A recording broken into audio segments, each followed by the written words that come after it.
Hey guys, welcome back to another long, slow drift through the stranger corners of history. Tonight we're heading somewhere warm, a little dusty and very inappropriate. So go ahead and dim the lights, get cozy under the covers, and maybe keep your parents out of the room for this one. Because tonight we're going inside the forbidden brothels of ancient Pompeii, the city that quite literally froze its sins in time. Pompeii, yes. That Pompeii, the one buried under Mount Vesuvius's bad mood in the year 79 CE. It was a Roman resort town, the kind of place rich merchants went to unwind, get drunk, and pretend they weren't middle-aged bureaucrats with gout. But beneath the art, the baths and the villas with scenic mosaics of fruit, there was another Pompeii, one filled with dimly lit rooms, the faint smell of wine and walls that could tell you more about Roman nightlife than any historian ever could. And yes, those walls do talk, in graffiti. Crude, funny, shockingly honest graffiti. Because if there's one thing the Romans loved more than empire building, it was, well, writing down exactly who they slept with and how much they paid for it. So tonight, let's take a slow walk through those ancient streets. Let's peek inside the famous Lupanar, the most notorious brothel of Pompeii, and meet the people who worked there, the clients who stumbled in, and the artists who decorated its walls with, let's call it instructional fresco art. This isn't a scandalous story, though. We're not here to judge or to moralize. We're here to understand how ordinary and oddly bureaucratic the Roman approach to sex really was. And to find maybe a little humor in how not much has changed in 2,000 years. Let's start with a quiet morning in Pompeii. Picture it. Sunlight pouring down narrow stone streets, stray dogs sleeping by doorways, the faint sound of sandals on cobblestones. Bakers are selling bread still steaming from the oven. Wine merchants are shouting about their latest batch, even though everyone knows it's watered down.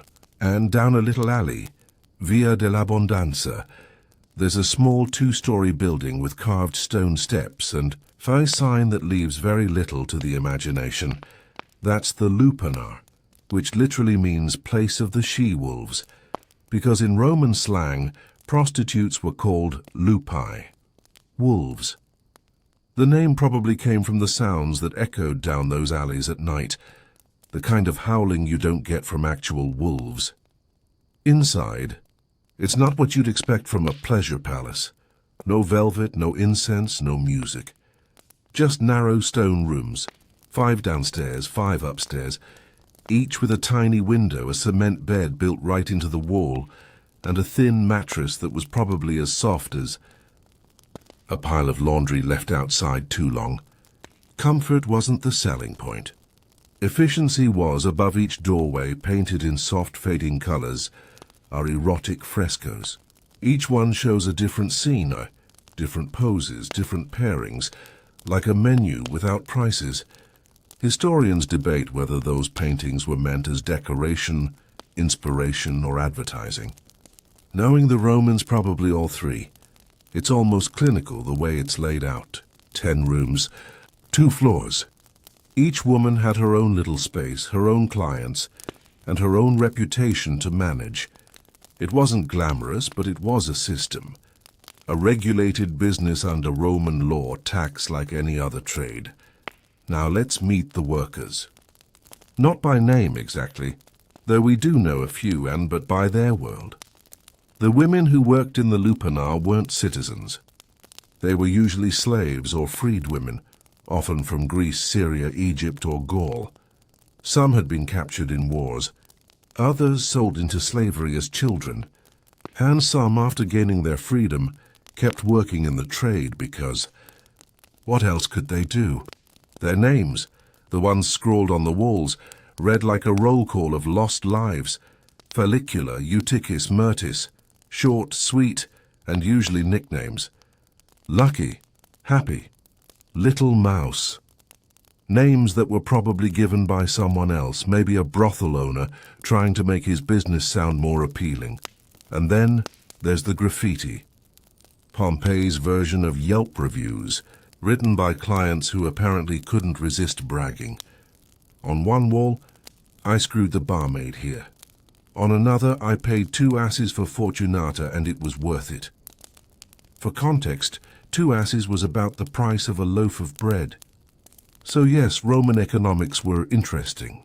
There's one that just says Gaius Pompeius Diphilus was here, goodbye, which, to be honest, sounds like the world's oldest awkward exit. Now, you might be wondering, what did the Romans think of all this? The short answer, not much. Prostitution wasn't shameful in Rome. It was just there, like public baths or wine bars or the guy who sold cheap olives by the gate. Everyone knew it existed, everyone used it, and nobody wrote angry opinion pieces about it. Even Roman law reflected that attitude. Prostitutes were registered with the aedile, a kind of local official, who kept records of who they were and where they worked. They paid taxes, had set rates, and were legally protected from assault, at least in theory. Though, of course, legal protection in ancient Rome was about as reliable as their plumbing. There was no shame in visiting a brothel either. Men went openly, sometimes with friends, sometimes after the bath, sometimes after dinner. It was a social activity. Wives weren't thrilled about it, obviously, but marriage in Rome wasn't exactly about romance. It was more of a property alliance with side benefits. So yes, even senators, poets, and emperors dropped by the lupanar now and then. The historian Suetonius tells us that Emperor Caligula once ran a palace brothel himself, just for fun. Because of course he did. Caligula never met a boundary he didn't cross enthusiastically. Let's float a bit deeper into the atmosphere of the place. Imagine the lupanar at night. Oil lamps flickering in the corridors, wine spilled on the floor, laughter, too loud, too forced, echoing from room to room. You can almost hear sandals scraping the stone, the low murmur of Latin words mixing with Greek accents and foreign names. The women wore tunics of cheap linen, often dyed red or yellow, colors that marked them as sex workers. Jewelry was minimal, hair tied back or pinned up, sometimes with a few bright beads. Perfume was rare, but oil lamps filled the air with a faint scent of smoke and olive oil. They probably worked long hours too. Some historians think the lupanar stayed open almost around the clock, catering to travelers, sailors, and soldiers. The turnover was quick. No candles, no seduction, no music. Just a transaction. Efficient, emotionless routine. And outside, Pompeii went on living. People shopped, cooked, bathed, argued in the forum. The brothel wasn't a secret. It was part of the city's rhythm. In a way, it was the beating heart of a culture that saw pleasure as just another aspect of daily life. Let's pause here for a moment, because when we talk about ancient Pompeii, we usually picture tragedy, the ash, the eruption, the people frozen in their final moments. But before that, Pompeii was a city of small, ordinary things. And the brothels remind us that its people weren't statues or myths. They laughed. They flirted. They got drunk and made terrible choices. Just like everyone else in history. It's oddly comforting, isn't it? To think that 2,000 years ago, someone was carving bad poetry into a wall because they had a crush. Or a complaint. In one room, someone wrote, "Restituta, take off your tunic, please." To which someone else replied, "Restituta has been here and was pleased." A conversation preserved in plaster. A tiny human moment echoing through centuries of ash. Of course, not all Romans approved of this casual acceptance. Moral philosophers, especially the Stoics, liked to wag their fingers at the decadence of it all. Seneca, the famous philosopher who worked for Emperor Nero, once said that lust is the fever of the soul, which is ironic, since Nero himself threw public orgies in the palace gardens. The divide between what Romans said and what they did was always a bit flexible. It's what made them Roman. Even religion played along. Some temples had sacred prostitutes, women who served the goddess Venus, patron of love and beauty. Their work was seen as divine, not dirty. In Pompeii, Venus was the city's protector, and her temples were covered in the same kind of art you'd find in the Lupanar. You could pray for fertility one day and visit a brothel the next, and nobody saw a contradiction. Let's talk about that art for a moment. The frescoes in the Pompeii brothel are famous, not just for their subject matter, but for their quality. They're not smutty. They're almost polite. Delicate brushwork, soft colors, balanced compositions. The figures are idealized like mythological lovers. Calm faces, graceful poses. It's erotic, yes, but also strangely serene. Some scholars think the painting served a practical purpose, a kind of visual language. Since many clients and workers didn't share a common tongue, the frescoes might have acted like a menu of services, a non-verbal negotiation tool. Others believe they were simply meant to make the rooms look luxurious, so maybe to add a touch of fantasy to otherwise bleak surroundings. Either way, they tell us something about the Roman attitude toward the body. For them, sexuality wasn't taboo, it was just another aspect of human life to be depicted alongside wine, music, and dancing. But here's the thing. For all their openness, the Romans didn't romanticize this world. They saw sex work as necessary, not noble. Writers like Juvenal mocked clients who bragged about their conquests. Women who worked in brothels were excluded from public honor, forbidden to marry citizens and rarely remembered by history. When Vesuvius erupted, those women died anonymously, unnamed, unrecorded, just like most of Pompeii's population. But their presence remains literally painted on the walls, a silent record of lives lived in the margins, and maybe that's what makes the Lupanar so fascinating. It's not about scandal or sin. It's about ordinary survival, the kind that history usually forgets. Let's float back outside now into the sunlight of the ancient streets. Pompeii hums around us, the sound of hammers from a blacksmith's forge, the splash of water from a fountain shaped like a dolphin, children chasing each other past taverns, a cart rolling by, its wheels rattling over worn stones, and above it all, looming in the distance, Mount Vesuvius, silent, calm, pretending to sleep. The city doesn't know yet what's coming. For now, it's just another day, another customer walking into the Lupanar, another name scratched into plaster. So, let's step back out into the sunlight.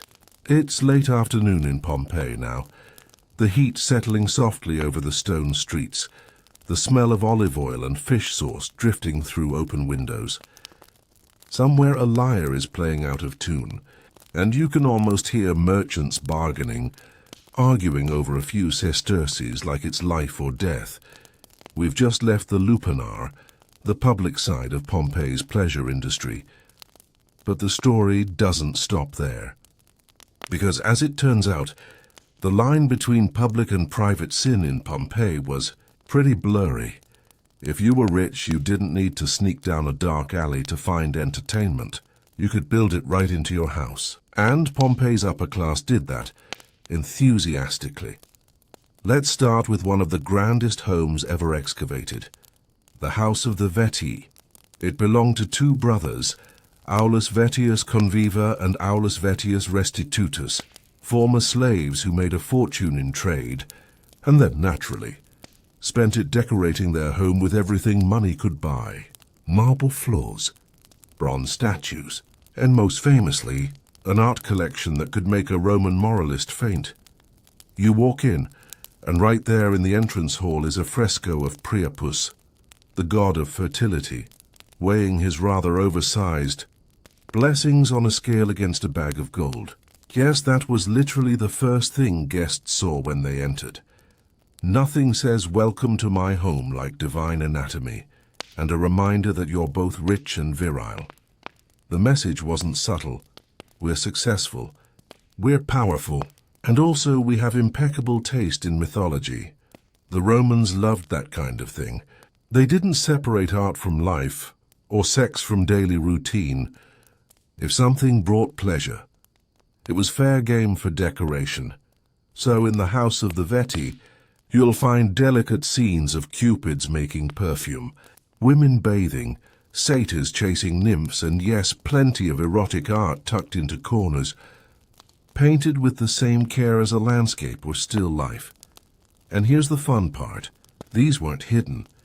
They were part of the home's public spaces, the rooms where guests ate, drank, and pretended to have deep philosophical discussions while definitely staring at the walls. But maybe the most telling detail is that everyone in Pompeii had some version of this, not just the rich. Even modest homes had small amulets or frescoes of Priapus hanging by the door. It wasn't pornography, it was protection. The Romans believed the sight of male fertility warded off the evil eye, which, when you think about it, is a creative use of superstition. These amulets, called fascina, were worn around the neck, carved into rings or even hung on wind chimes. Yes, there were wind chimes shaped like little bronze phalluses. They jingled in the breeze, keeping away bad luck, and probably the neighbors. So next time you hear someone say ancient Rome was classy and refined, just remember, half their decor was shaped like body parts. Now, let's wander into a different part of town, the Stabian Baths. The Romans were obsessed with bathing. Not for hygiene exactly, but for social life. The baths were part gym, part spa, part gossip hub. Everyone went, rich, poor, men, women, slaves. And for a small fee, you could soak in warm pools, sweat in the sauna, or just lounge around pretending you were there for the health benefits. Pompeii's baths were beautifully designed.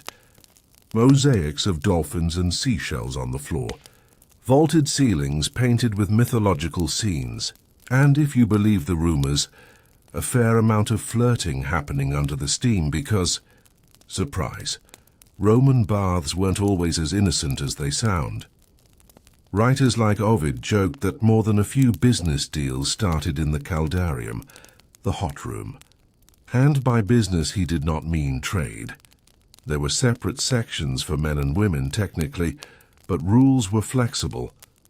Emperor Hadrian once banned mixed bathing because it distracted the citizens, and you can imagine why. Still, for most people, the baths were a way to escape, a place where status mattered a little less, and comfort mattered a little more. You could chat with a senator, a slave, and a poet in the same pool. Everyone looked equally ridiculous in the steam. Let's pause and think about how this all fits together. Pompeii wasn't a city of sin, so much as a city of pleasure, where comfort and indulgence were woven into the fabric of life. Work, food, love, and sex weren't moral categories. They were just life. That's why when archaeologists began uncovering Pompeii in the 18th century, they were scandalized. European visitors, especially the Victorians, were horrified by what they saw. Mosaics of lovers in dining rooms, statues of gods in compromising positions, and of course the lupinar frescoes. The excavators actually locked most of it away. They created what they called the Gabinetto Segreto, the secret cabinet, in the Naples Museum. Only men of mature age and moral standing were allowed to view it, which, as we all know, is the most suspicious kind of man. Women were officially banned from the collection until the 1960s, because apparently women seeing a statue of Priapus was more dangerous than a volcano. Now, back in Pompeii's day, these erotic images had layers of meaning. They weren't always just decoration. Sometimes they symbolized fertility, abundance, even humor. Take the frescoes of Venus, for example. Pompeii's patron goddess wasn't shy. She's often shown nude, or rising from the sea surrounded by cupids and dolphins. To the Romans, she represented not just beauty but prosperity, the flourishing of life. And then there's Dionysus, or Bacchus as the Romans called him, god of wine, madness, and letting go. His cult was popular in Pompeii, probably because he encouraged people to loosen up. A little too much. His followers celebrated with loud music, dancing, and generous amounts of wine. Basically, he was the original patron saint of bad decisions. Together, Venus and Bacchus summed up the Pompeian philosophy. Enjoy life while you can, because tomorrow, who knows? And tragically, that turned out to be literal. Let's float into one of those dinner parties, a convivium. Picture a room glowing with lamplight. Couches arranged in a U-shape around a low table. Guests reclining on cushions, draped in togas, nibbling olives and honey cakes, while servants pour wine that's probably been mixed with water, herbs and occasionally seawater, because the Romans had opinions about flavor. Dinner wasn't just about food, it was theater. There were musicians, poets, jugglers, dancers, and depending on the host's budget, maybe something a bit more risque. Conversation flowed as freely as the wine. Guests debated philosophy, politics, and who had the best-looking slaves. Sometimes they quoted Virgil. Sometimes they fell asleep face down in a bowl of lentils. You know, balance. And on the walls around them, frescoes of lovers, gods, and mythological mischief. For the Romans, that wasn't scandalous. It was cultured. Erotic imagery reminded guests of myths and virtues, of divine love and mortal folly. It was art that whispered, life is short. Enjoy it. But here's the thing. Beneath the laughter and the luxury, Pompeii had a fragile heartbeat. Most of the people serving wine, cooking food, and cleaning up were slaves. They lived in cramped quarters, slept near the kitchen fires, and worked until they dropped. Their lives weren't recorded, their names mostly forgotten. Even in the Lupanar, many of the women were slaves. They earned nothing. Their bodies belonged to their owners. They left behind no letters, no memoirs, only graffiti and faint traces of names scratched into walls, and yet, in those scribbles you can sense defiance. They wrote themselves into history, even when history didn't care. A few words carved into plaster were enough to say, I was here. Let's drift back to the brothel district for a moment. One last look before the ash falls.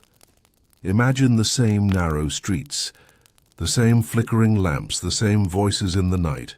Except this time it's August of 79 CE. Mount Vesuvius is rumbling quietly, like an old god clearing his throat. No one pays attention. The air smells faintly of sulfur, but the wine is good and life goes on. Somewhere a woman in a red tunic leans against a doorway, waiting for another client. A baker is pulling loaves from the oven, dusting them with flour. A couple argues about the price of figs. Everything is ordinary, and within 24 hours it's all gone. The eruption buried Pompeii in over 15 feet of volcanic ash and pumice. It happened so fast that people didn't even have time to flee. Some died in their beds, others in the streets frozen mid-step. Even the brothel workers, anonymous in life, were preserved in death, their forms found curled in corners, their tools and jewelry beside them. When excavators uncovered the Lupanar centuries later, the paintings were still there, bright, vivid, untouched. The women's names still on the walls. A tiny time capsule of human life sealed by disaster. It's eerie, really, how something so fleeting became eternal. The walls that once echoed with laughter and whispers now speak across millennia. Not with shame, not with pride, just with truth. Pompeii wasn't a city of saints or sinners.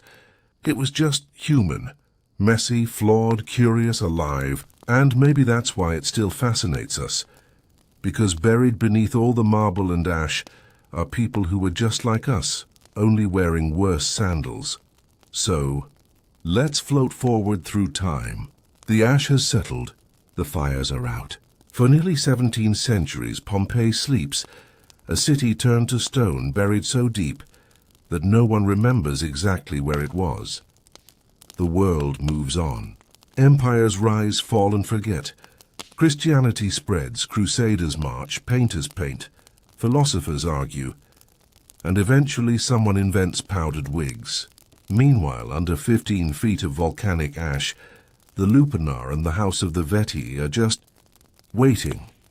And then, one day in 1599, a man digging a canal near Naples hits something hard. He brushes away the dirt, expecting rocks. Instead, he finds frescoes, bright, detailed, very well preserved, and also extremely not safe for the Pope. He covers them back up immediately, because this is the 1500s, and explaining to the church why you're unearthing wall-sized Roman erotica isn't a conversation anyone wants.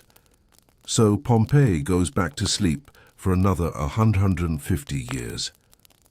You know, better safe than excommunicated. Fast forward to 1748. Europe is deep in its Enlightenment phase. Everyone's suddenly obsessed with reason, progress, and discovering the past. The Bourbon kings of Naples decide to do some digging, literally, in search of ancient treasures. What they find, well, let's just say it wasn't the kind of history they could put on postcards. They start uncovering buildings, streets, mosaics, even entire villas. It's breathtaking. And then they find the frescoes. To their shock, the walls are covered in scenes that are, let's say, half enthusiastic about human anatomy. The archaeologists stare in silence, trying to decide whether they've found a city or a scandal. One official reportedly muttered, "These Romans were worse than we thought," which is saying something. Because this was the 1700s, an era not exactly known for its modesty. The more they uncovered, the stranger it got. Everywhere they turned, there were statues, frescoes, and carvings that left nothing to the imagination. Nymphs, satyrs, gods, mortals, all caught in endless loops of passion and myth. And the most confusing part, it wasn't hidden away in bedrooms. It was everywhere. In gardens, in kitchens, in fountains. Imagine you're an 18th century nobleman visiting the site. You've just admired a marble statue of Apollo, very noble, very heroic. And then 2 steps later, you're face to face with a sculpture of Pan and a goat in a compromising position. It's a lot to process. So what do the Bourbon kings do? Naturally, they create a museum, and then lock half of it behind a door labeled Gabinetto Segreto, or Secret Cabinet. That's right, they literally made a restricted section for the naughty bits. Only men of mature age and sound morals could enter, which basically meant old aristocrats pretending to be shocked while quietly taking notes. For the next 2 centuries, this secret cabinet became one of the strangest attractions in Europe. Visitors came to see ancient art, but what they really wanted was the forbidden stuff. Guides whispered about it, artists snuck sketches, and moral reformers wrote furious pamphlets, insisting it should all be destroyed. In 1819, the future King Francis I of the 2 Sicilies toured the museum with his wife and daughter. He was so horrified by what he saw that he ordered everything locked away again, permanently. The key was literally hidden, because, heaven forbid, a Roman fresco gives someone an idea. Then came the Victorians. Ah yes, the Victorians. The people who invented tablecloths long enough to cover piano legs, in case someone had thoughts. When they saw Pompeii's art, they lost their collective minds. The British explorers who visited in the 1800s wrote horrified letters home describing depravities of the ancients. One called it a monument to moral decay. Another just fainted, but secretly, they couldn't look away. They bought replicas, copied drawings, and quietly displayed them in private collections, behind curtains, of course, because nothing says moral superiority like hiding an erotic statue in your study. Meanwhile, archaeologists kept digging. They uncovered taverns, bakeries, workshops, and more brothels. It turned out the lupanar wasn't unique. Pompeii had at least 25 smaller brothels scattered through the city. It was basically the Roman version of a red light district, only with better architecture. Some of the graffiti they found reads like the ancient internet, messy, funny, full of oversharing. You've got reviews, insults, declarations of love, and the occasional existential crisis. One reads, "On April 19th I made love here." No name, no context, just a date and a humble brag. Another, "Successus loves Iris, who does not return his affection," which is heartbreakingly modern. And then there's one that just says, "Epaphra is a thief." No elaboration, just vibes. It's comforting in a way to know that ancient people also used public walls to complain about their exes. The deeper the archaeologists went, the more it became clear. Pompeii wasn't a city of saints or sinners. It was a city of people, flawed, curious, and occasionally ridiculous. They had temples to Venus and Bacchus. They painted gods doing things no museum label would dare describe. And they decorated their dining rooms with erotic myth scenes. Not because they were obsessed with sex, but because to them, pleasure was part of beauty, a symbol of the fullness of life. The Victorian archaeologists, of course, had no idea what to do with that. They couldn't comprehend a culture that didn't separate morality from art. So, they tried to rewrite it. Guidebooks from the 19th century described Pompeii as a city of shame, warning that ladies should avert their gaze. Female visitors were sometimes denied entry to certain houses altogether. Imagine traveling across Europe only to be told, "Sorry, Mum, that fresco is too educational." And then, something fascinating happened. Artists, especially painters and sculptors, started sneaking those same Pompeian images back into their own work. The rediscovery of Pompeii didn't just shock Europe, it inspired it. Suddenly, neoclassical art was filled with reclining nymphs, half-draped Venuses, and cheeky mythological themes. Painters like Ingres Bouguereau and Alma Tadema borrowed Pompeii's aesthetics but cleaned them up. Elegant, sanitized, tasteful. In other words, yes, it's erotic, but it's educational. Even literature got in on it. Writers described Pompeii as a symbol of decadent pleasure, of civilization collapsing under its own desires. It became a metaphor for moral decay, the kind that conveniently justified everyone else feeling superior. So, in trying to bury Pompeii's sensuality, Europe accidentally made it famous. Let's pause a moment and breathe here, because this is where the irony gets delicious. For centuries, scholars called the Romans immoral. But who was more honest, really? The culture that accepted human desire as natural, or the one that locked a fresco in a cabinet and labeled it evidence of corruption? The Romans put everything out in the open. The Victorians built entire moral systems to pretend they didn't do the same things. And if you've ever walked through a museum gift shop, you'll know which approach aged better. By the 20th century, the Gabinetto Segreto had become almost mythical, a secret collection whispered about by travelers and academics alike. In the 1960s, it finally reopened, this time to everyone.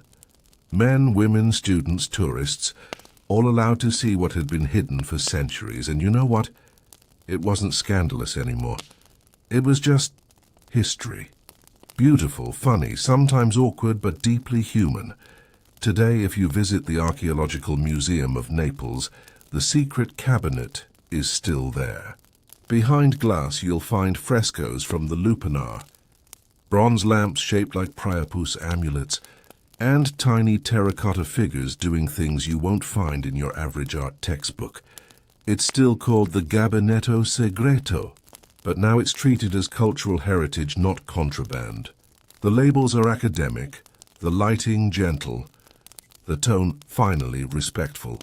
Though to be fair, you can still spot the occasional tourist trying not to laugh. Let's take a moment to think about what that means.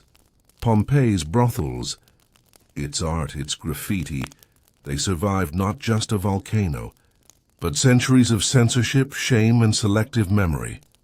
They remind us that history isn't made only of battles and emperors.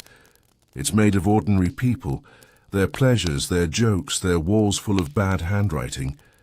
The Romans didn't hide who they were. We did.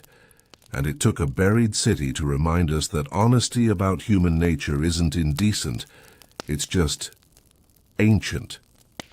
So tonight, as we drift through the quiet ruins of Pompeii, the frescoes glowing under museum lights, the cobbled streets empty but echoing with footsteps long gone, it's hard not to feel a little connected to them. The woman who scrawled her name on a brothel wall, the man who bragged about a lover, the homeowner who thought a fertility god statue made great interior decor. They weren't symbols. They were people. They laughed, they loved, they made mistakes, and they built a city full of art that refused to disappear. And maybe that's the real secret of Pompeii's brothels. Not the scandal, not the sensuality, but the survival, even buried, even condemned. They endure, still whispering their stories in the flicker of museum lights, still reminding us that what we hide says more about us than what they showed. Because in the end, Pompeii's forbidden art isn't shocking at all. There's just honest. And maybe that's what made it so dangerous to the Victorians. The idea that 2,000 years ago, people lived fully, freely, and without apology. So, let's leave them there. The wolves of the lupanar. The merchants, the artists, the poets. Frozen, but never silenced. Waiting under glass, under ash, under history itself. The city still sleeps, but its walls keep talking. And if you listen closely, you can almost hear them say, "We were here. And we were human. Hey there, tonight we're heading somewhere a little warm. Maybe too warm. So go ahead, dim your lights, settle under your blanket, and let your brain slowly sink into that calm, floaty space where ancient dust and sleepy history mingle. Because tonight, we're visiting Pompeii, the Roman city that managed to freeze an entire lifestyle in ash, gossip, and very questionable wall art. Now, you've probably heard about Pompeii before. You know, some volcano, lava, people-shaped holes in the ground, the whole tragic postcard thing. But before Mount Vesuvius decided to ruin everyone's weekend in 79 CE, Pompeii was basically the Roman version of Vegas. If you could lose your money, dignity, or reputation there, you probably did. And nothing in Pompeii quite captures that better than its brothels, or as the Romans would have called them, lupanaria, meaning the she-wolf dens. Because apparently even in ancient times men thought wolves was a classy nickname for women they paid to talk to. For to not talk to. So let's slip quietly through the streets of this sleepy ancient town, long after the shouting of merchants and the clatter of carts have faded.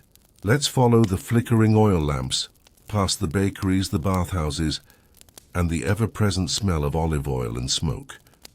Because at the edge of one narrow street, just near the Forum, stands one of the most infamously ordinary buildings in history, the Lupanar of Pompeii, the city's main brothel.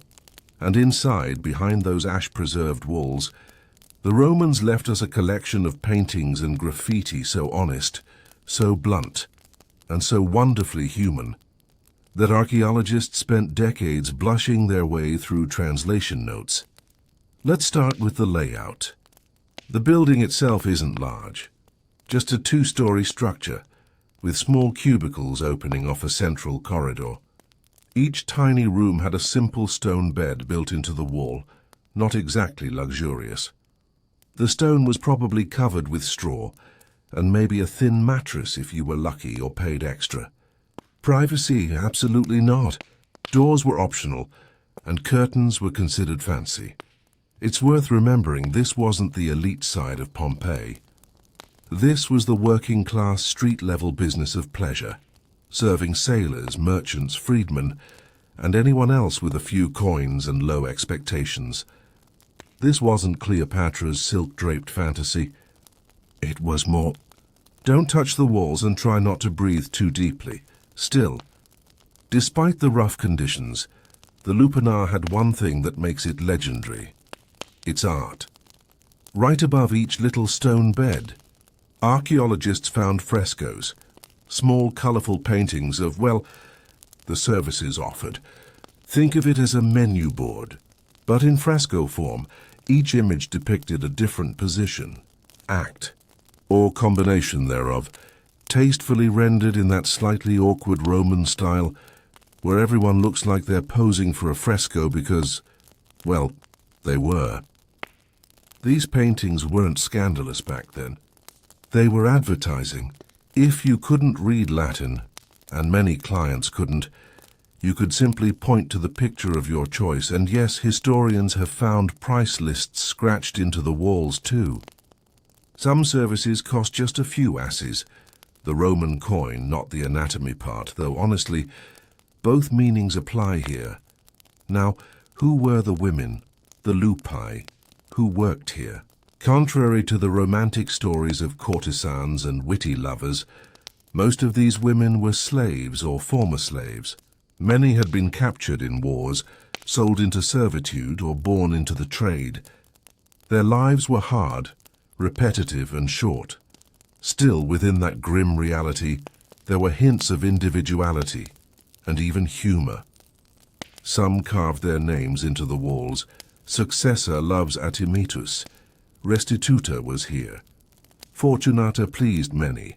One graffito reads, "I had many girls here, but none as good as Fabia." Another says simply, "Gaius Pumidius loves to spend his coins here." There's something almost touching about it, these tiny echoes of human connection, scrawled between erotic paintings and price tags. The Latin itself can be surprisingly playful. For example, one wall reads, "Vibius Restitutus slept here alone and missed his darling Urbana." Imagine that, a Roman man in a brothel, carving about loneliness. The brothel wasn't isolated either. Pompeii had dozens of smaller establishments, taverns with backrooms, bathhouses with optional extras, and even private homes that operated part-time as discreet pleasure spots.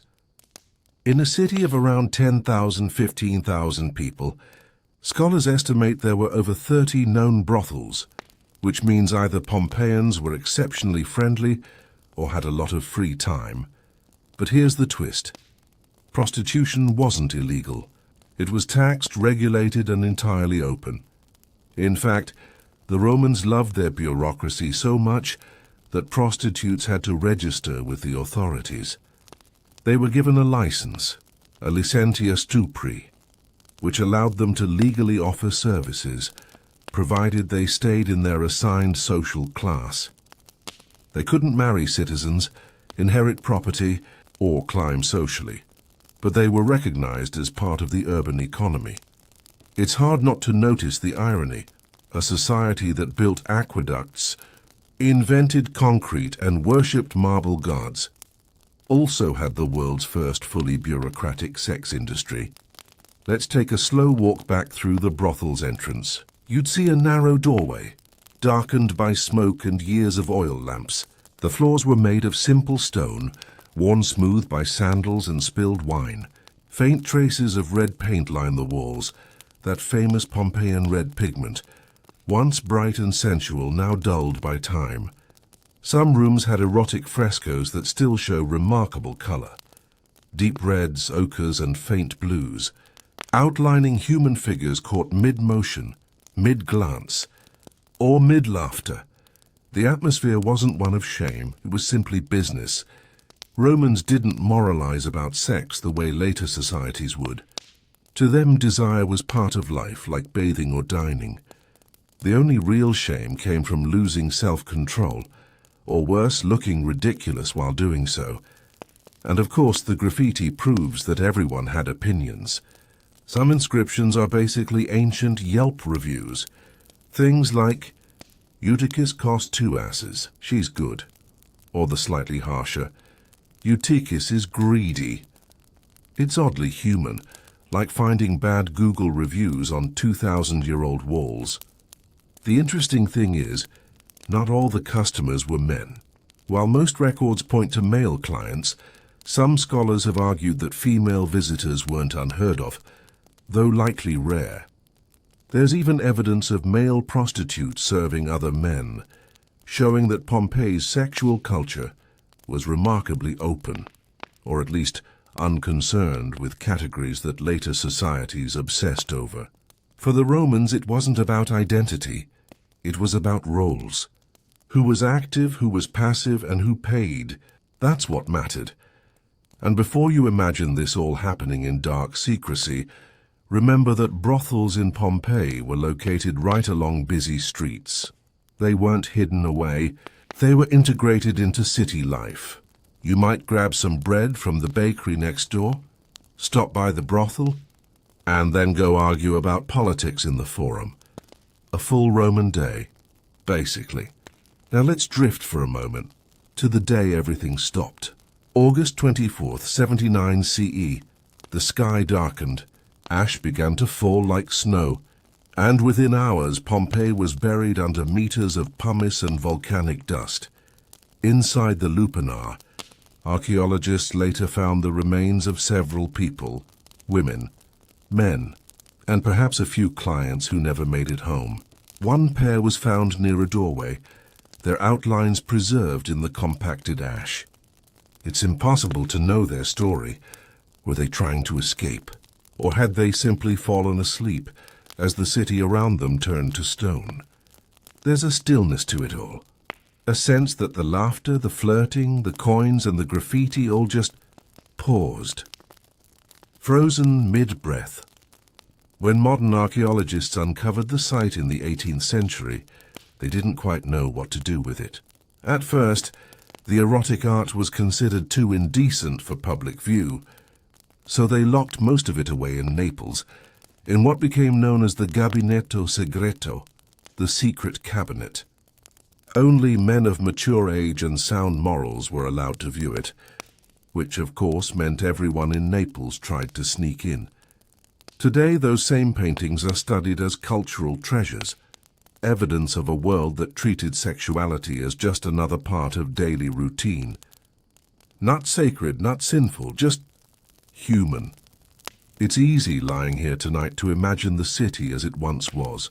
Flickering lamps, distant music, the hum of conversation from the tavern next door.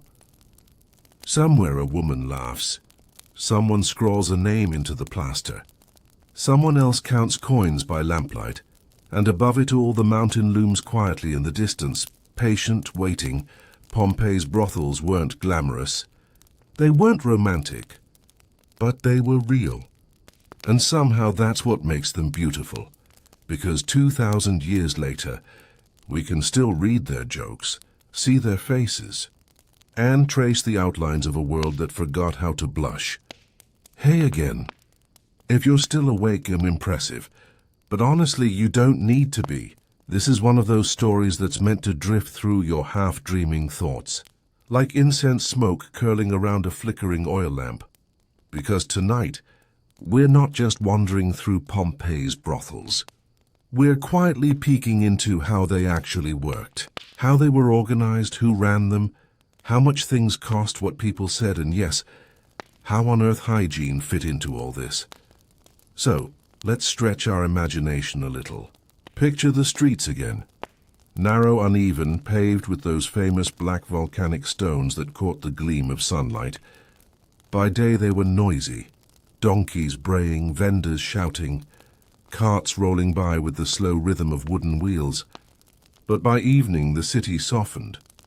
The air thickened with the smell of smoke and perfume, and the oil lamps flickered on one by one, glowing amber against the dark. That's when the business of pleasure began. The managers and the money, contrary to what you might think. These brothels weren't chaotic or lawless.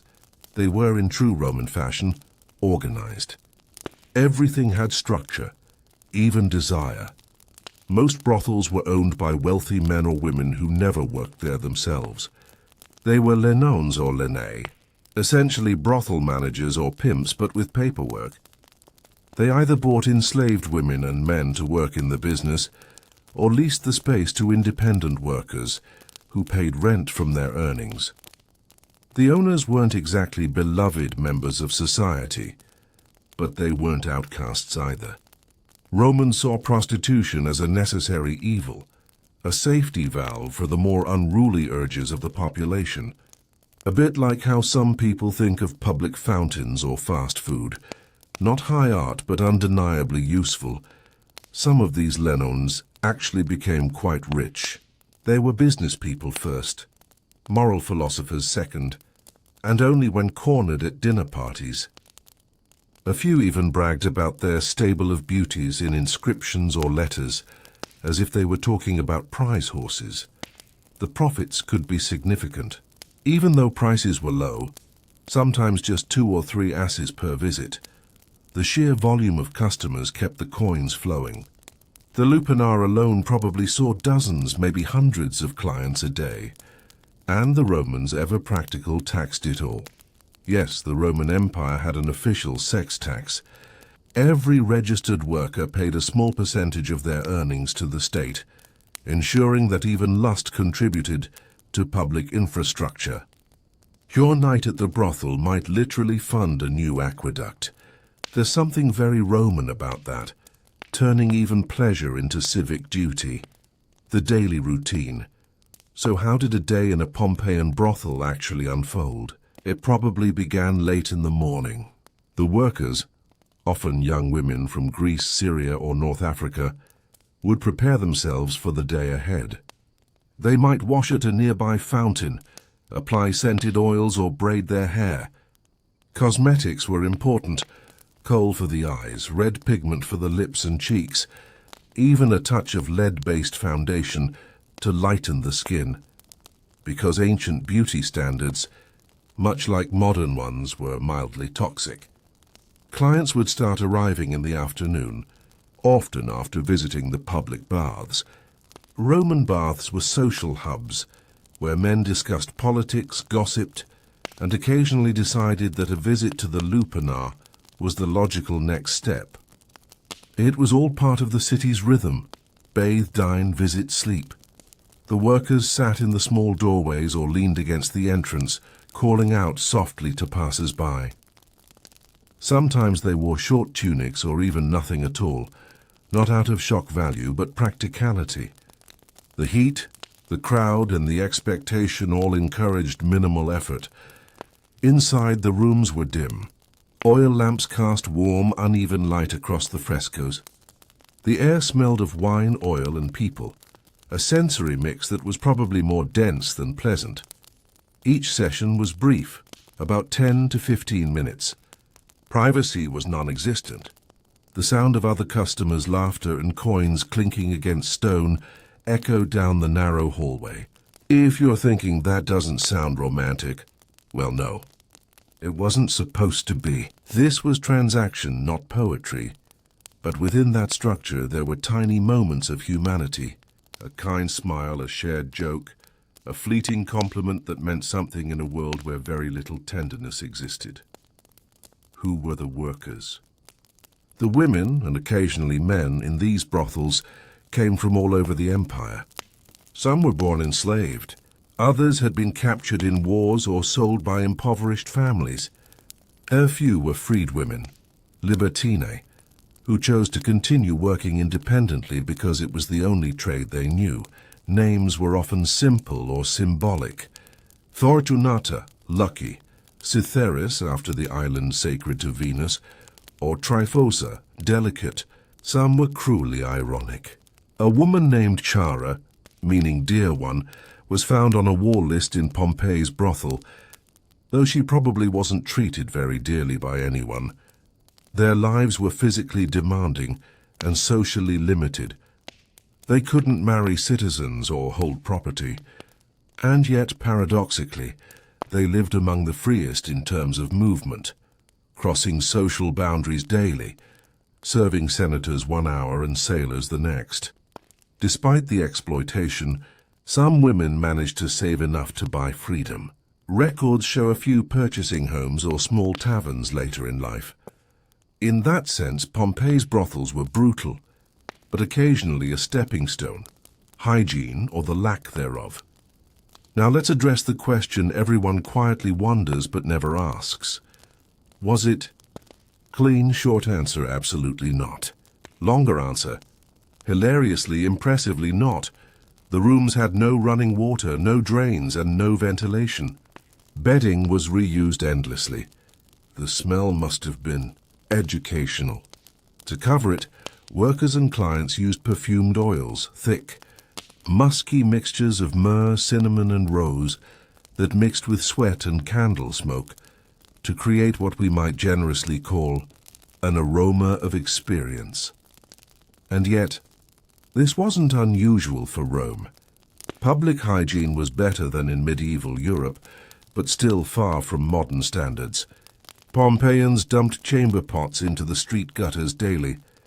The famous stepping stones in Pompeii's roads, those big rectangular blocks, weren't just aesthetic. They were designed so pedestrians could cross without stepping in the runoff. Inside brothels, wine acted as both disinfectant and mood enhancer, sometimes diluted, sometimes not. The Romans drank freely, but the cheap stuff was essentially vinegar. So when archaeologists found wine jars in brothels, they were finding both refreshment and, well, bravery in liquid form. Prices and payments. Let's talk numbers. The typical cost of a visit to a Pompeian brothel ranged from 2 to 8 asses, depending on services, time, and the worker's popularity. For context, a loaf of bread cost about 1 ass, and a quart of cheap wine was maybe 2, so a visit wasn't exactly a luxury, more like fast food for the soul. The money was paid up front, no tabs, no IOUs, no sentimental discounts. And if you didn't pay, the owner could have you barred, fined, or publicly mocked through graffiti. Because the Romans loved two things: money and public humiliation. Some graffiti even bragged about prices. Restituta, 2 asses. Worth every coin. Others were more cryptic. Faustilla, 4 asses, but she's as clever as she is pretty. You can almost hear the chuckling, drunken pride behind those lines. And sometimes the workers themselves answered back, writing on walls like ancient customer service reps. One note reads, "Don't trust Lucius, he lies and never pays." 2,000 years later, and bad customers remain eternal. The atmosphere of Pompeii. After dark at night, the city took on a different character. The marble temples and open-air forums became quiet shadows under the moonlight. The air cooled and torches glowed at every doorway. Music drifted from taverns, flutes, drums, laughter, and the smell of roasted meat and spilled wine mixed with the scent of incense burning in tiny household shrines. It's easy to imagine couples stumbling home, sandals scraping stone, whispering jokes in Latin, and somewhere, the brothel doors still open and close, business continuing under the sleepy hum of the city. Even the slaves who worked there, exhausted and sore, probably found comfort in the routine, in the rhythm of footsteps and coins. A day's work, a moment's rest, that was Pompeii, alive, flawed, pulsing with ordinary humanity, a society without blushes. It's tempting to judge the Romans by modern standards, to see the brothels as scandalous, depraved, or cruel. And sure, there's plenty of cruelty to go around, but what's fascinating is that they didn't see it that way. For Romans, sex wasn't a moral battlefield. It was appetite, like hunger or thirst, regulated, indulged, but never sentimentalized. Men of all classes used brothels, from senators to freedmen. Some even took their sons there for their education, which is about as uncomfortable as it sounds. But in their eyes it was practical. Emotions were for poetry. Pleasure was for commerce. And yet within that system there's still this undercurrent of tenderness. Small, awkward, unintentional glimpses of care. Her name written twice on a wall, a promise scratched beside a heart. A silly note that says, Cornelius was here and so was Julia. Little graffiti ghosts whispering across centuries. When you lie back and think about it, the brothels of Pompeii weren't about sin or virtue. They were about survival. For the workers, for the clients, for the city itself. Everyone played their part in the economy of desire. And when Vesuvius came, when ash poured down and turned everything grey, those same people were caught mid-breath, mid-life, mid-transaction. Coins still clutched in their hands. Bodies curled against stone beds. That's what makes Pompeii's ruins so quietly moving. Not the tragedy but the ordinariness. The idea that, right up to the very end, people were still just being people. Hey again. If you're still here, half awake, that's exactly where you're supposed to be. Don't fight it. This isn't a lecture. It's more like drifting through an ancient dream, and in this dream the city of Pompeii hasn't quite fallen silent yet. The night is warm. The oil lamps still glow, and the faint hum of voices still echoes through those tight Roman streets. We've seen the business, the structure, the money, the routine. But now let's get closer. Let's listen to the whispers the people left behind. The names and notes carved into the walls of Pompeii's brothels and back streets. Because if there's one thing ancient, Romans loved almost as much as gossip. It was writing on walls. The city of scribblers Pompeii was basically the social media of the first century. Everywhere you looked, messages. On walls, pillars, even in stairwells. People wrote everything, declarations of love, political slogans, bad poetry, and most often, things your Latin teacher would rather not translate. Over 11,000 graffiti inscriptions have been catalogued in Pompeii so far, some crude, some sweet, and some surprisingly funny. They weren't just scribbles. They were human fingerprints pressed into time. Inside the lupanar, the brothel we visited before, nearly every wall carries writing. Some are names. Successor was here. Crisis loves Hermogenes. Others are reviews, part brag, part performance. Like Felix had a great time with Mita, or the slightly less romantic, I did it, and it was good. Imagine centuries of tourists carving their initials into park benches. That's basically what this was, except with fewer benches and a lot more nudity. Whispers from the walls, but among all the jokes and boasts, you find lines that feel different, soft, personal, almost tender. On one wall someone wrote, Ampliatus loves Mather. Simple. 2 names, nothing else. No price, no insult, no bravado. Just affection, carved in shaky letters. Another wall reads, Vibius Restitutus slept here alone and missed his darling Urbana. And suddenly, this loud, rowdy city feels heartbreakingly quiet. You can picture him, lying on a stone bed, half drunk, half lonely, carving her name because it was the only way to make her stay a little longer. There's one that says, Gaius loves Iris, and may the one who separates them fall ill. A full-on curse disguised as a love note. Even in brothels, jealousy found its way in. The language of desire. Now, when you read these graffiti lines, you realize something important. Romans had no filter. They wrote about everything. Desire, anatomy, jokes about anatomy, and some things that sound like bad ancient puns. Their slang for sex was both blunt and creative. For example, the Latin verb futuo was as direct as it sounds. Another lingerer meant to lick and irumare. Well, we'll let your imagination fill that one in. It wasn't polite vocabulary, but it was everyday language. Romans didn't separate proper speech from the bawdy stuff. It was all part of the same conversation. Graffiti from Pompeii shows that both men and women participated in this wordplay. You see inscriptions like, Gaius Pomidius Diphilus says hello to Cornelius. "You're a thief. You stole my heart." Or more humorously, "Epiphra, you're bald, but you're still good." Imagine that written in ancient cursive. The tone is pure teasing. One particularly famous inscription found near a tavern says, "Weep, you girls. My penis has given up. It used to be the pride of the city." Someone was clearly having a bad day, or maybe too much wine. These lines are funny, crude, human, and also revealing, because behind the vulgarity, you can sense what kind of society this was. A place where sexuality wasn't hidden. It wasn't sacred or shameful. It was just another piece of daily conversation. The women behind the names.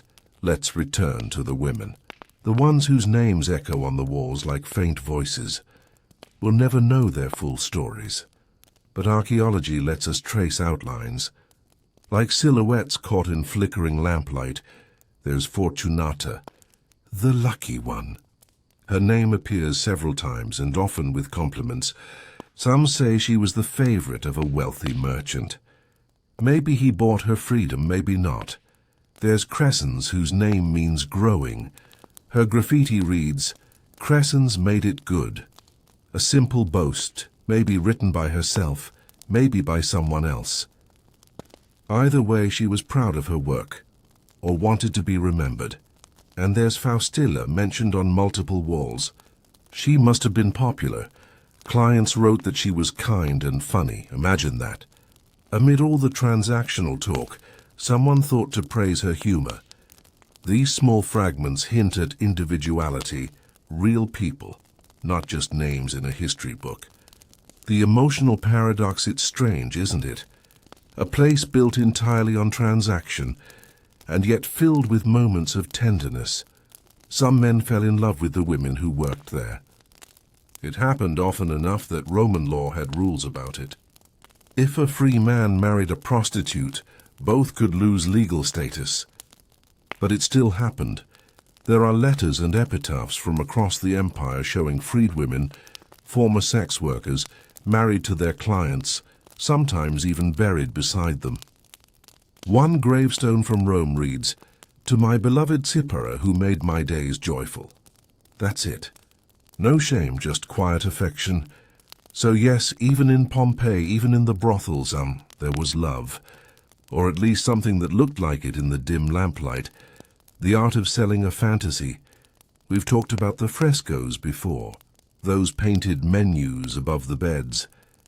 But there's something else hidden in them. Psychology. They weren't just showing acts.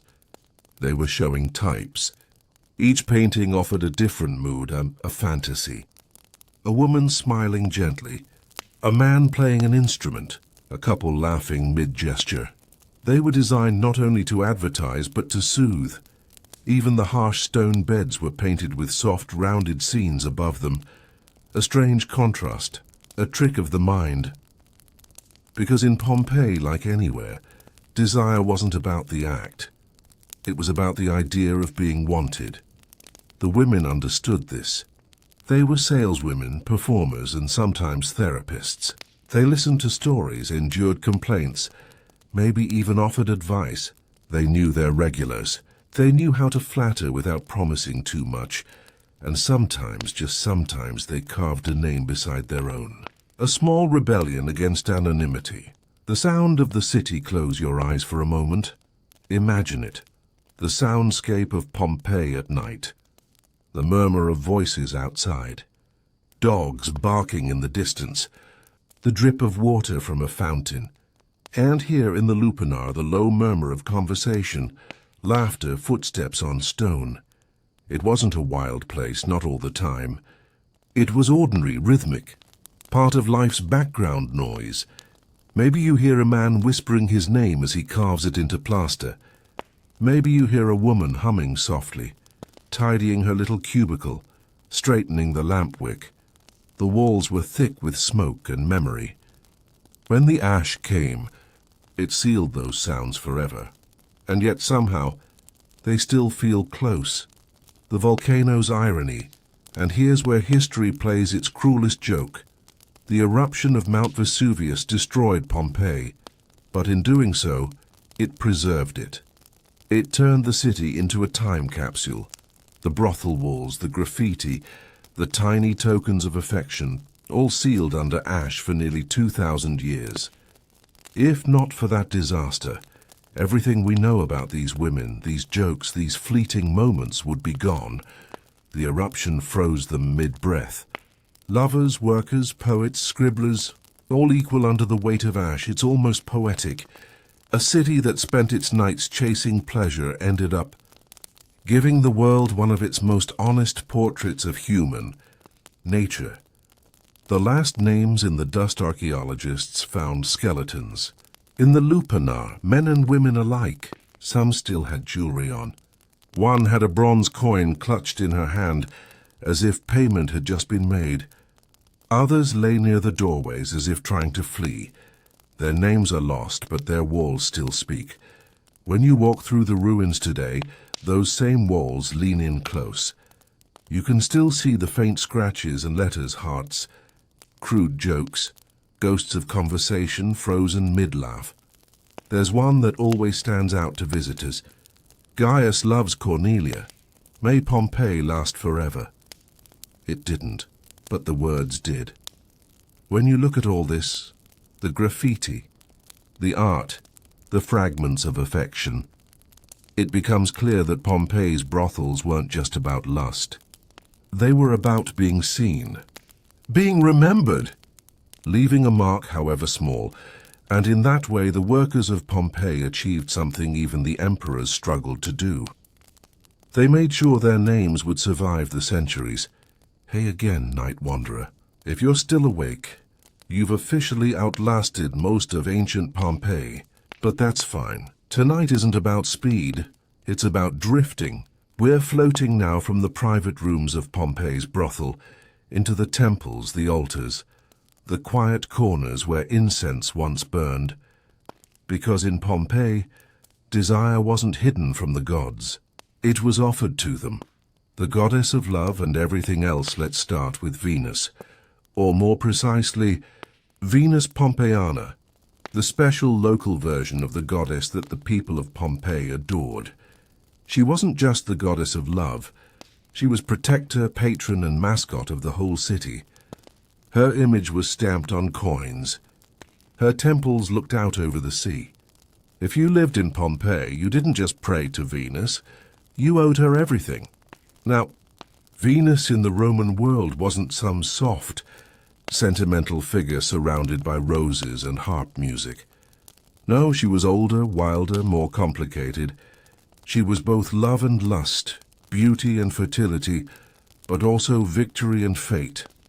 Romans prayed to her before battles, before weddings, and yes, before nights out. Because who better to bless both war and romance than the same unpredictable goddess? Shrines beside bedrooms. When archaeologists uncovered Pompeii's brothel, they noticed something curious. In almost every room near the doorway, there were tiny household shrines, little ledges or wall niches once holding figurines or oil lamps. Some depicted Venus, others showed Priapus, the god of fertility and good luck, most famously represented with, let's say, generous enthusiasm. These shrines weren't decorative. They were offerings, quiet prayers in a noisy trade.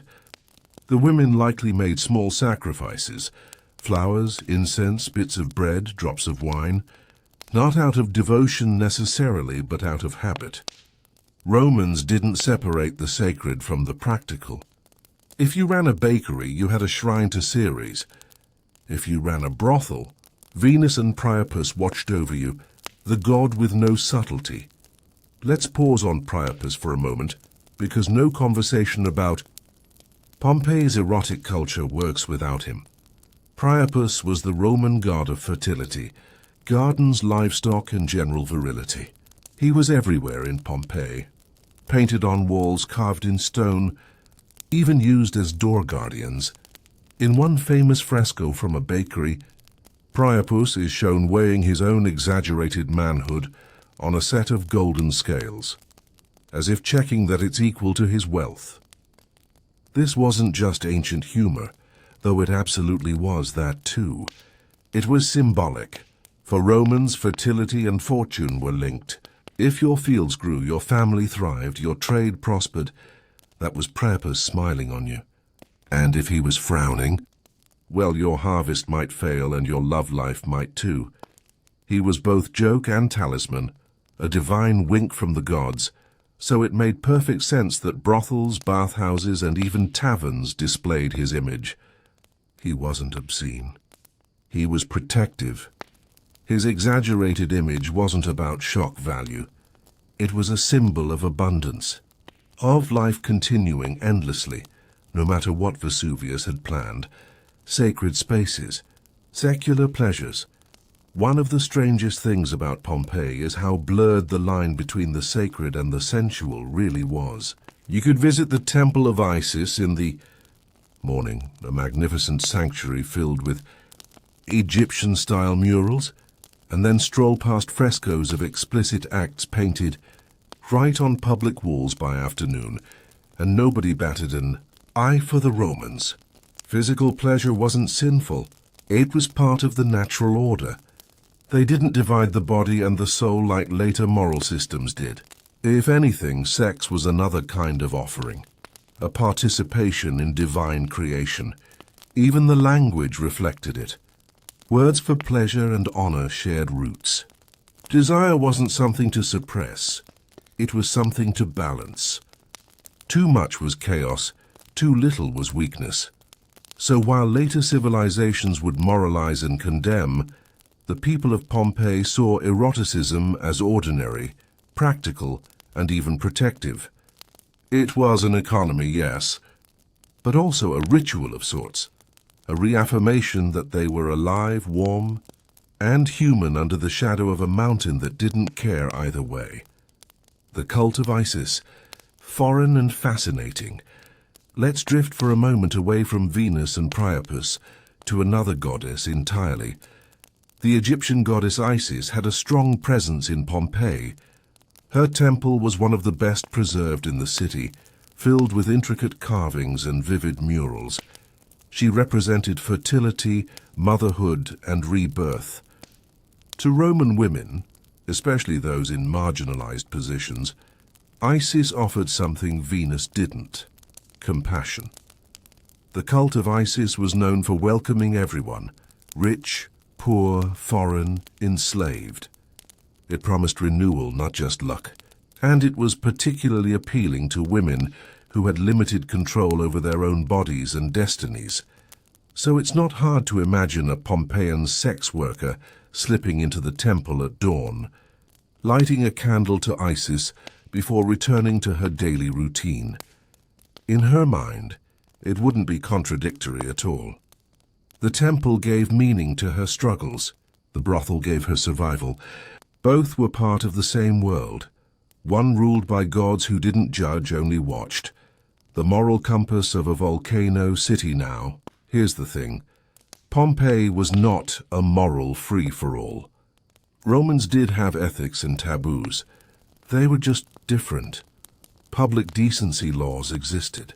For example, free-born Roman women were forbidden from entering brothels. Respectable citizens were expected to appear modest in public. And there were strict rules about class, marriage, and citizenship. But privately, what you did behind closed doors, or painted on your garden wall, was your own business. Archaeologists found erotic frescoes even in elite villas. One particularly lavish home, the Villa of the Mysteries, contains wall paintings that show women participating in Dionysian rituals surrounded by symbols of ecstasy and transformation. These weren't scandalous. They were sacred. For Romans, desire could be holy if approached with balance. It's only later, when Christianity spread through the empire, that the tone shifted. The sensual became sinful. The body became suspect. And the laughter that once filled Pompeii's bathhouses turned into silence. Incense, ash, and afterlife. Let's return to the temples one last time. because there's a haunting irony here. When Vesuvius erupted in 79 CE, the worshippers of Venus and Isis didn't even have time to flee to their altars. In the ruins of the Temple of Isis, archaeologists found broken statues mid-fall, as if even the gods had been caught off guard. In the brothel, the little household shrines were buried too, oil lamps still sitting in place, their flames long extinguished. And yet, in a strange way, those gods did their job. They preserved what mattered. They didn't save the people, but they saved their world, in exquisite ash-covered detail. Every wall painting, every carved name, every little clay figure of Priapus is a survival. A fragment of faith, humor, and humanity from people who never thought they'd be remembered. So when you walk through the ruins now, and you see those images and the smiling Venus, the frozen Priapus, you're looking at more than just art.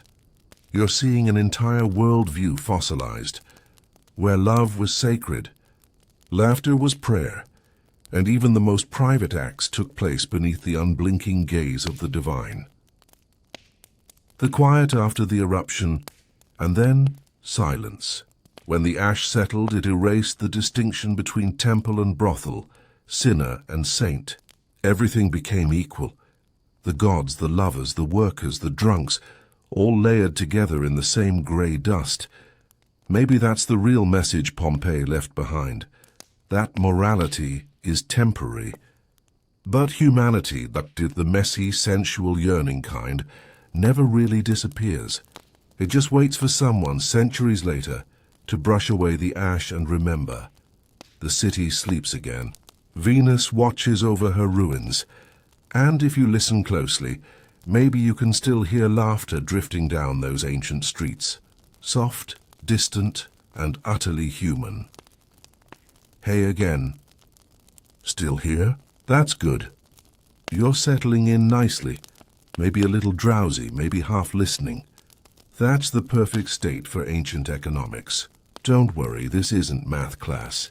It's about people, about survival, choices, and the quiet, transactional heartbeat of Pompeii's nights. The price of a smile. Let's start simple. If you walked into a Pompeian brothel around 79 CE, jingling a few bronze coins in your hand, you could expect to pay anywhere from 2 to 8 asses for a visit. And before you laugh, well, yes, asses was the actual currency. To put that into perspective, a loaf of bread cost about 2 asses. A jug of cheap wine might be one.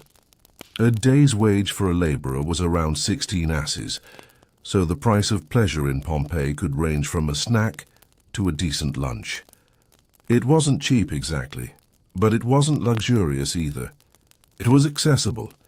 Sex in this ancient city was a service industry, not a scandal, just another line of work, sandwiched between bakers, barbers, and blacksmiths.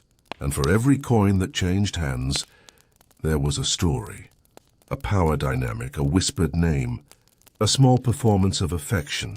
The Roman price list. We actually know some of these prices because Romans loved to write everything down, including the things they weren't supposed to. On one tavern wall in Pompeii, someone scrawled, "Restituta for 2 asses." Another reads, "Victoria, 4 asses, worth every coin." One even says, "Calidus got it for free. Don't tell my husband. These aren't just jokes. They're receipts, bragging rights, and advertising all rolled into one." Imagine Yelp reviews carved into stone, 2,000 years before the internet. Except instead of stars, you had crude drawings and bad Latin grammar. But they tell us something important. Prices were public. There was no mystery about what you were paying for. You didn't need to negotiate because everyone knew the going rate. It wasn't romance and it was routine. Who got paid and who didn't. Now, before we start romanticizing this too much, let's remember the structure behind it all. Most of Pompeii's working women didn't actually keep much of what they earned. Many were enslaved or freed women bound to contracts. Their employers, often former slaves themselves who'd climbed the social ladder, ran the establishments, collected the money, and provided basic food and shelter in return. So yes, they were technically independent contractors, but only in the loosest sense imaginable. The average worker might earn enough to survive, to buy small luxuries, or, in rare cases, to save for manumission, freedom. There are documented cases of sex workers in Rome purchasing their liberty after years of service. But for most it was a cycle. Coins came in, coins went out, and someone else always took the lion's share. Still, the profession had its own strange form of agency. Compared to many enslaved laborers, brothel workers interacted with clients, handled money, and even developed small followings. They weren't invisible, they had reputations, personalities, fans, and sometimes that visibility could be power. The house of the banker, in fact. There's a theory that one of Pompeii's most famous brothels, the Lupanar we've been, the visiting was owned by a freedman banker named Eumachius. His name appears on several financial tablets in the same neighborhood. He was wealthy, connected, and smart enough to invest in what the Romans delicately called entertainment enterprises. Eumachius might never have stepped inside the Lupanar himself, though at least not for business of the intimate kind, but his coins were definitely flowing through it. That's the odd part about Pompeii's pleasure economy. Behind every bed there was a ledger. Behind every whisper, an entry in someone's account book. Desire, love, and loneliness, itemized and taxed. The tax on pleasure, speaking of taxes, yes. The Roman government actually taxed sex work. Starting around the reign of Caligula, because of course it was Caligula, brothel workers were required to register their names and pay an income tax based on their earnings. This wasn't about morality. It was about money.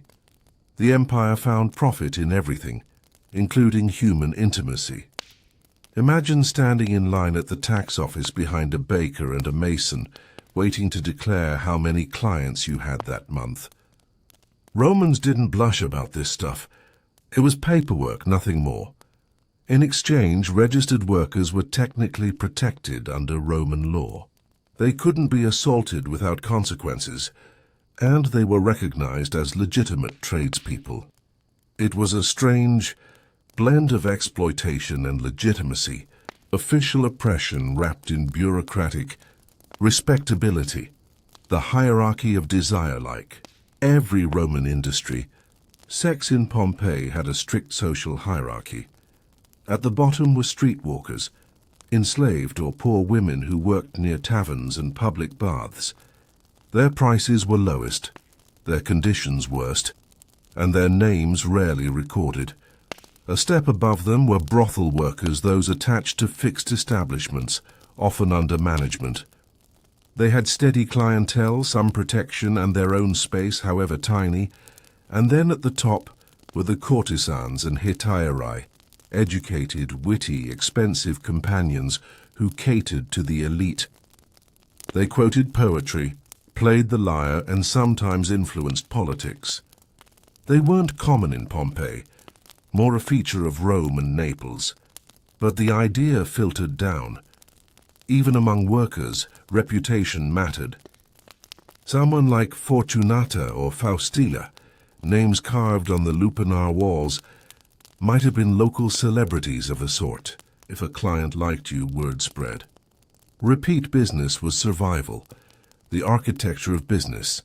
Everything about Pompeii's brothels was designed for efficiency. The layout was tight, small rooms, stone beds, painted signs and fresco menus to help illiterate clients choose their preference. No privacy, just routine. Each cubicle measured about 2 meters by 2, barely enough for a mattress and a lamp. Doors were wooden with simple curtains for modesty. The walls were thick enough to muffle noise, but not conversation. Above each bed, the frescoes showed scenes of different acts, part advertisement, part decoration. If a client pointed to a particular image, there was no need for awkward Latin negotiation. It was all about time management. Quick turnover, fixed price, standardized experience. It sounds cold, but in a way it was a kind of order. The Roman obsession with structure applied even to desire. When business met emotion, and yet, not everything could be regulated. The human heart didn't follow the price list. Graffiti shows men declaring affection, jealousy, even heartbreak. Some women probably played along. Flattery was good for business. But others might have felt something real. There are inscriptions like Ampliatus loves Mether, carved over and over, as if trying to convince himself. Or Crescens, you are beautiful beyond price. Those words meant something to someone. We'll never know if Mather loved him back. But someone wrote her name deep enough into the plaster that it's still legible 2,000 years later. That's not just business. That's memory. Small luxuries for the women, small luxuries mattered. A bronze mirror, a bit of perfume from a traveling merchant, a glass bead necklace. These things turn up often in excavations, tucked under beds or in little boxes. They were tokens of pride, comfort, maybe even defiance. One archaeologist found a bronze hand mirror engraved with a single word, speculum, just mirror, as if the owner needed to remind herself, or the world, that she still existed, still saw her own reflection. In an economy that treated people like commodities, those small objects were declarations of self, not priceless but precious, the wealth behind the walls. If you look at the bigger picture, Pompeii's pleasure trade was part of a vast network. Wine shops, bathhouses, taverns and inns all worked together. You drank, you ate, you bathed, and you were gently guided toward entertainment. Owners cross-promoted. A tavern might rent rooms by the hour. A bathhouse might employ attendants for private services. Even barbers sometimes operated out of mixed-use spaces. Everything was connected, a quiet, circular economy of comfort. And while the women earned coins, it was the landlords, wine merchants, and property owners who got rich. Same story, different millennium. The final transaction, when the eruption came, it froze Pompeii's economy, mid-transaction. Coins were found scattered across counters, a few still clutched in skeletons' hands.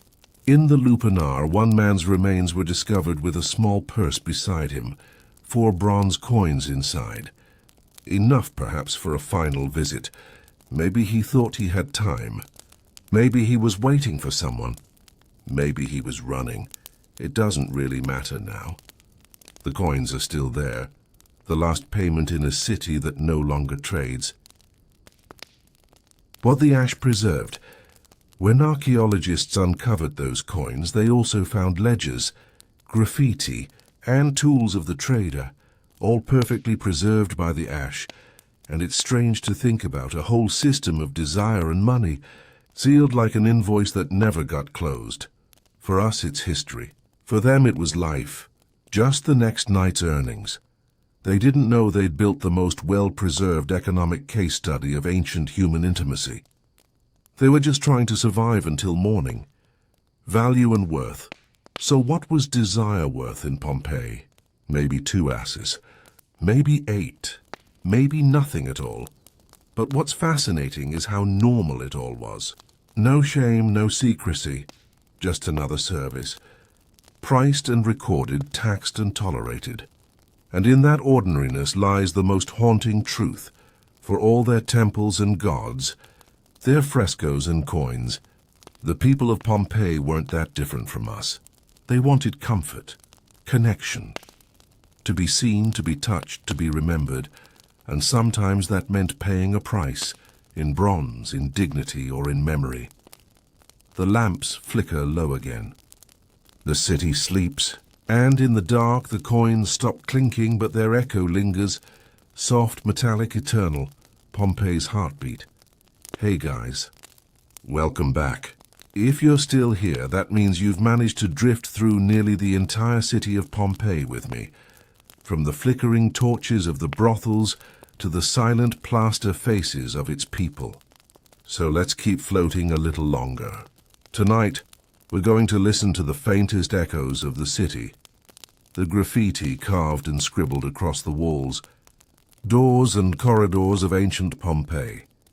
You might imagine graffiti as something new, spray-painted walls, teenagers tagging subway stations. But honestly, humanity has been scribbling nonsense on walls since we invented walls, and Pompeii was no exception. It's actually one of the most graffiti-covered sites in the ancient world. Everywhere you turn, you find words, names, insults, poems, love confessions, and the occasional questionable drawing that would get someone banned from polite Roman dinner conversation. So tonight, we'll explore those little scratches left behind. The random thoughts of ordinary Romans, their humor, their heartbreak, their very human weirdness. Let's start in one of the side streets behind the Forum, the beating heart of ancient Pompeii. The walls there are covered with names. Lucius was here. Marcus loves Julia. Simple stuff. You'd think it was from a high school bathroom. Except this was carved sometime around 70 CE. There's one famous piece that says, Gaius Pomidius Dipylus was here on October 3rd. It's basically the oldest version of Kilroy was here, except this one has lasted 2,000 years, which is kind of poetic. Gaius probably never imagined that his little scratch would outlive empires. But of course not all graffiti was so wholesome. Pompeians had, well, strong opinions. One line near the gladiator barracks reads, Celadus the Thracian makes the girls moan. Subtle. Really subtle. Celadus was a popular gladiator, apparently something of a celebrity. His name shows up in several places, usually written by admirers who didn't hold back their enthusiasm. Imagine fangirls carving "We love Celadus" into a stone wall. Except it's 79 CE and they're writing with charcoal instead of Sharpies. Some graffiti was surprisingly tender.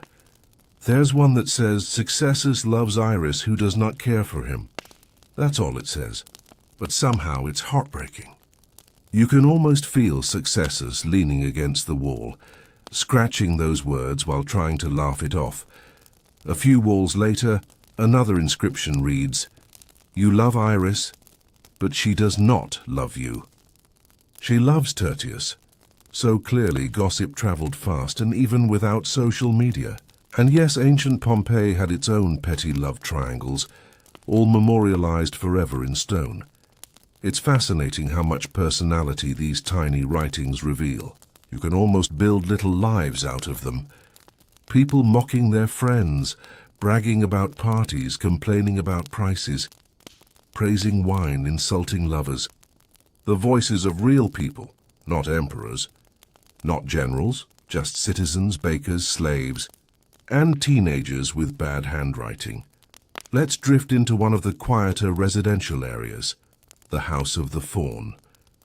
You might remember it for its mosaic of Alexander the Great, but the walls have their share of scrawled notes too. One says simply, Beware of the dog, which sounds like a modern warning sign, but in Pompeii it was actually paired with a mosaic of a chained black dog. Romans loved decorative irony. In another corner someone wrote, If anyone sits here, may he never have his wishes come true. Now that's what I call an aggressive seating policy. Some graffiti even veers into ancient Yelp review territory. One person, after a night out, scribbled, The food was bad and the wine was sour. Another wrote, I came here with friends. We laughed a lot, which might be the oldest recorded 5-star review. Now, of course, since this is Pompeii, the graffiti wasn't all wholesome. Some of it is hilariously inappropriate, and yet weirdly human. People made jokes about bodily functions, mocked politicians, or drew what archaeologists politely call explicit representations. One inscription in a bar reads, I screwed the barmaid. Charming. Another, Weep, you girls. My boyfriends love me, which sounds like something out of a bad Roman pop song. And then there's one particularly savage burn. Virgula to Tertius, you're a loser. Just imagine Tertius reading that on his morning walk. 2,000 years later, the insult still stands. Virgula really said, eternal embarrassment it is. Let's move deeper into the lupanar again, the brothel we visited earlier. The walls there are basically a gallery of erotic art, but also filled with dozens of short inscriptions from clients and workers. One reads, I screwed the barmaid. Greetings to everyone. Another, I paid 1 denarius, which, if you're wondering, was roughly the daily wage of a laborer. Not exactly pocket change. There's even a note from a man named Sabinus who wrote, Here, I had a good time. Short, honest, straight to the point. Some ancient marketing team would have loved him. What's remarkable is that these inscriptions weren't secret. They were open. Everyone who came through could read them. There was a kind of shameless transparency to Pompeii's society, a rawness that feels both ancient and strangely modern. Now some graffiti wasn't personal at all. It was political. Around election seasons, Pompeii's walls were plastered with messages like, Vote for Marcus Cyrenius Vatia, a good man. These were basically campaign ads, except instead of posters, they were hand-painted slogans by hired sign writers called scriptores. What's fascinating is how often women and even tavern owners appear in these endorsements. You'll find lines like, the barmaids support Gaius Julius Polybius, or the fruit sellers ask you to vote for Marcus Hulconius Priscus. Pompeii's public opinion, quite literally, was written on its walls, and then there were the poets. People who couldn't resist turning their random thoughts into verse. One line goes, lovers are like bees, they live a sweet life. Another, less romantic, says, if you're cold, sit near the fire. If you're lonely, come to me. Smooth, ancient pickup line right there. In a city of such fleeting pleasures, graffiti became a strange kind of permanence. Words etched in passing moments outlived everyone who wrote them. Lovers who burned bright for a summer were reduced to a line on a wall. Jokes, insults, prayers, all fossilized in volcanic ash. Even the house of one wealthy man, Lucius Papidius Priscus, has graffiti that says, health to you, my master, and long life, possibly written by a servant or friend. It's touching, a wish for a future that never came, because of course all these people would soon be gone.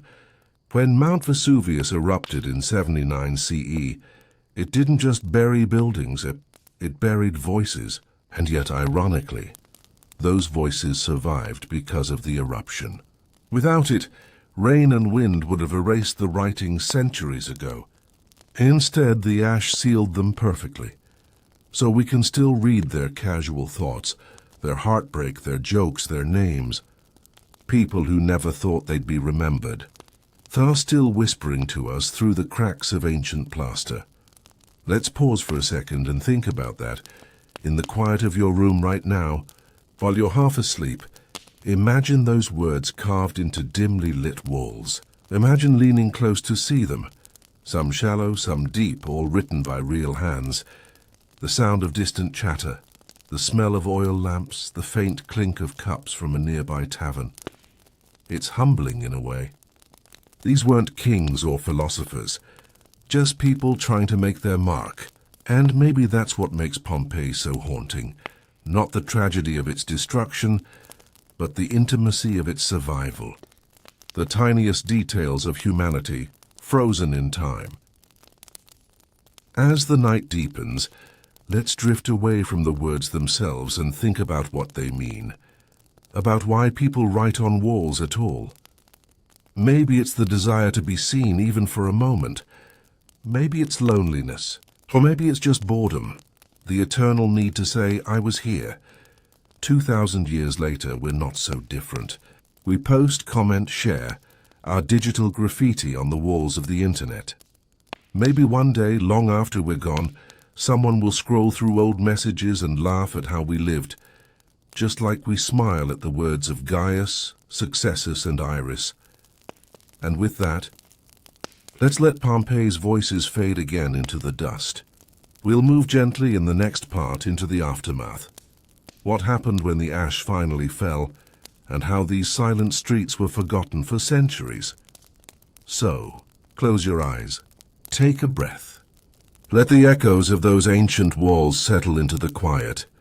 Because in the next part, we'll walk through the last night of Pompeii, not in panic but in stillness. The night when the city went to sleep and never woke up. Hey there. Welcome back. If you're still with me, you've wandered with me through the dim taverns, the painted brothels, and the gossip-covered walls of Pompeii. You've met the ghosts, the flirtatious scribblers, the heartbroken poets, and the overconfident gladiators who really wanted everyone to know about their successes. Tonight we're going to slow things down even more. I want you to imagine that the air around you is still. The oil lamps are flickering. Somewhere in the distance a dog is barking. It's late August 79 CE, the last night before the world of Pompeii quietly, unknowingly ends. And no one has a clue. The day probably started like any other. The streets were hot. The city was alive with sound. Sandals clacking against stone, merchants shouting. The smell of bread baking in communal ovens.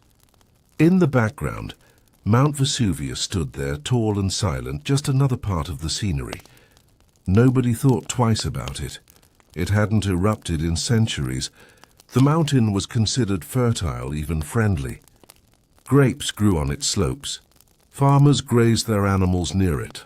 To the people of Pompeii, Vesuvius wasn't a threat. It was a provider. But that morning, something was different. Around midday, there were tremors, small ones. They'd happened before, so no one panicked. The locals just shrugged and went on with their day. Maybe someone joked about it in the forum. Maybe someone at the baths complained that the water rippled while they were trying to relax. Life continued. Now, if you could have stood there that morning, in the sunlight, surrounded by chatter and dust, you might have seen the faintest column of smoke begin to rise from the mountain's peak. Just a thin wisp at first, nothing alarming. But within an hour, that wisp grew into a column. It rose higher, thicker, darker. People started to gather outside their homes, squinting at the sky. Some thought it was a forest fire. Others guessed it was some strange weather. And then came the sound, a deep rumble, not sharp like thunder, but continuous. Like the sky itself was groaning. Pliny the Younger, who watched the eruption from across the Bay of Naples, would later describe it as a cloud shaped like a pine tree, tall and branching out at the top. It was ash, smoke, and pumice rock, rising miles into the air. But remember, Pompeians had never seen anything like this. They had no word for volcano, so when ash began to drift down soft and white, people thought it was snow in August. Some laughed, some prayed, some packed small bags just in case. Let's float through the city now as evening begins to fall. The light is strange, dim even though it's only late afternoon. Ash is falling more thickly, coating rooftops, turning the streets gray. The air smells like sulfur and heat. In the distance you can hear coughing, shouting. Animals are restless. Birds are gone. Some people are leaving, walking toward the gates, their tunics pulled over their heads. Others are staying, thinking it will pass. After all, it always had before. In one villa, a wealthy family is trying to cover their courtyard with cloth to keep the ash out. In another, a baker finishes his last batch of loaves, not realizing they'll still be there 2,000 years later, hardened to stone. And in the Lupanar, the brothel we visited earlier, the laughter has stopped. The workers are probably helping each other gather what they can. Jewelry, coins, anything light enough to carry. But where could they go? The streets are filling with falling ash. By nightfall, it's nearly impossible to see. The air is thick. The ash is falling faster, mixed with small stones. The sound is relentless, like rain but heavier. People start to realize this isn't going away. Some take shelter under tables or in doorways. Others flee toward the city gates. In one of the side streets, a family is found later. A man, a woman, and a child, huddled together under a blanket. Their shapes would be preserved in plaster centuries later, faces turned toward each other in what looks like sleep. Meanwhile, on the mountain, the eruption grows even stronger. Molten rock and gas are shooting miles into the sky. Every few minutes, the earth trembles, collapsing roofs and walls. In the port area, the sea is pulling back. Ships tilt in the shallows. Those trying to flee by water realize it's too dangerous, so they turn back, running through the ash. Imagine what that must have felt like. The ground shaking. The air so thick you can barely breathe. The only light coming from flashes of lightning within the volcanic cloud. And yet, it wasn't fast, not at first. That's the strange thing. Pompeii didn't die in an instant. The city spent hours trapped in slow-motion destruction. People had time to think, to make decisions, to choose wrong or right, to hesitate. That's what makes it so haunting. Sometime after midnight, the real horror began. Not with fire, but with what's called a pyroclastic surge. Basically, superheated gas and ash rolling down the mountain like an avalanche. It moved fast, hundreds of miles per hour. And it was hot enough to kill instantly. The first surge hit nearby Herculaneum, obliterating everything. Pompeii was shielded for a short while longer. But by dawn, the surges reached the city too. Those who were still there, whether hiding in cellars or lying under collapsed roofs, were caught in the wave. The heat was so intense it didn't burn slowly. It was over in a heartbeat, and then silence. By morning, Pompeii was gone. The mountain still smoked, but the city beneath it was buried under nearly 20 feet of ash and pumice. From above, it looked like the earth had simply erased a town. The roofs, the streets, the statues, all sealed away. Even the people were gone, their bodies eventually decomposing, leaving hollow spaces in the hardened ash.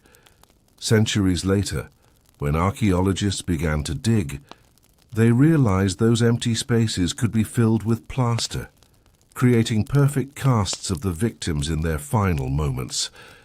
Some looked peaceful, like they're sleeping. Others looked like they were covering their faces, trying to breathe. There's even a dog curled tightly in its chain. It's hard not to feel something for them. Not terror exactly, but a kind of sad stillness. They didn't know they'd become ghosts. They didn't know they'd be remembered. What's eerie is how complete the preservation was. Because the ash fell so fast, it locked everything in place, like a photograph of an entire society. You can still see the loaves in ovens, the coins in pockets, the graffiti on the walls. Even the paint on houses survived, faint but visible.